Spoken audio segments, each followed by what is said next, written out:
a step-by-step guide on how you can use Clearpay on Amazon. First, you will need to add some items to your basket or cart, and let's say that you want to purchase this item. You will click on proceed to checkout, and here you will need, I'm just going to click on no thanks, proceed to checkout, and here you will need to generate a one-time virtual card from the Clearpay app.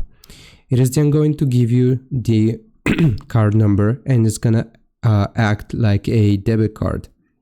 So what you have to do is to click on change here for the payment method, and then you can add a new one. Click on add new, and you will need to select credit or debit card, and you will type out the Clearpay virtual card info, and that way you can use it to purchase your Amazon goods. I hope this helps. Leave a like and sub. I'll see you next time.